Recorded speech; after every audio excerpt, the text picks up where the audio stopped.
Ankit, I want to start with you. And I want to start with what's new right now. Your company, and we at India Today reported it first,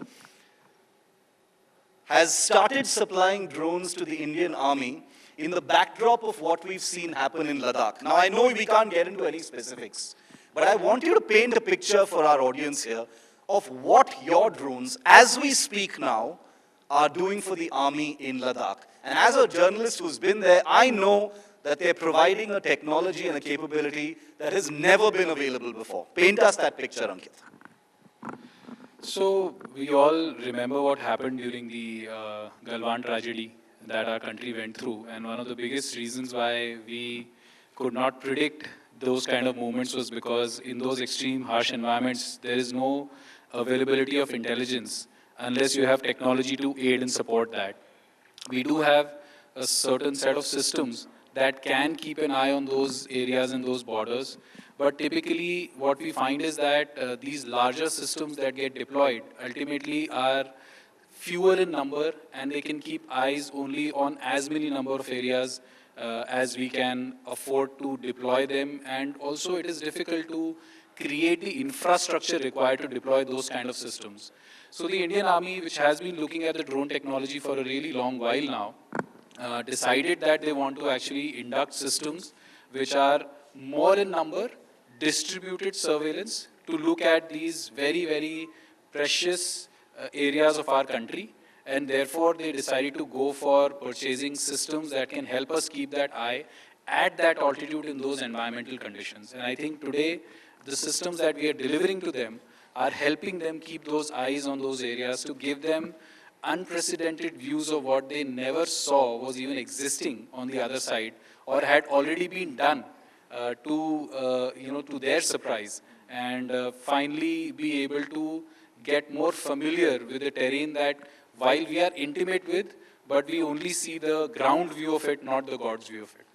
One of the amazing things, Ankit is very modest, but one thing I can tell you for sure is that with the drones that have just been supplied by Ankit's company, the Indian Army, ladies and gentlemen, in Ladakh for the first time has actually seen what the other side looks like in color.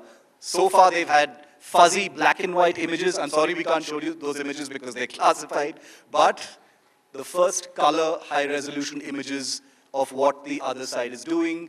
There's been new information about bases. It's incredible. In a moment, I'm going to show you a demonstration. You'll have to wait just a few seconds for that. Samir, I'd like to bring you in. Samir, while Ankit's company, ideaForge, has supplied surveillance drones, which are now in Ladakh, Samir's company bagged a contract earlier this year to supply swarm drones. Now, swarm drones is another phrase that many of you may have heard about. This is cutting-edge stuff. These are drones that fly in collaboration, conduct missions in a collaborative manner. They're talking to each other. There's a great deal of software going on. But for the benefit of this audience and for all of us, Samir, tell us about what swarm drones are and how they're going to plug into the Indian military. What kind of roles will they perform? Yeah, thank you, Shiv. Swarm drones basically are a system with a collection of a large number of robotic entities. Now, swarming can be in air, on land, or on the sea. But specifically taking a look at swarming in air, these are drones which work together in a cooperative manner using only algorithms with minimal human on the loop setup. So that is the first differential, what you'll take note of the way that UAVs working together have been taking place over the years. Two things are very important to define swarming. First, the capability of each drone to not strike into the next drone which is around it. This is called cohesion. Now, this is something which is only possible if the drone is aware what is around it and how it is to, kind of circumvent around another drone which is coming towards it. The second aspect which is important is the drone or the swarm's ability to interact with the environment it is flying. If, let's say it's in a terrain, in a mountainous terrain, it should know that there is a mountain there and I have to go on top of it or I have to circumvent it. So interaction with the environment. a drone, a mass drone, it's like a flock of birds flying together. These birds, one, never strike each other, and second, they don't go and bang themselves into a tree or into any kind of obstacle. Now, swarm drones are inspired by biological events, like, how certain bees operate together, or birds operate together, or, these are flocks of birds operating together. So they are inspired by how they do it, and the algorithms generally mimic them. However, these can be customized, specifically in the military domain. It is very important how you utilize all of these UAVs together to carry out a certain class of mission.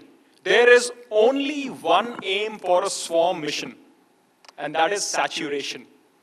Saturation of a certain class of target, or saturating the battlefield where you can see more because you've got more eyes in the sky. You can carry out more kind of attacks, various kinetic and non-kinetic.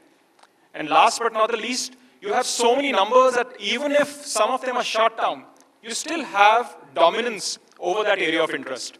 These are the big, big benefits which come, especially in the military class of swarming.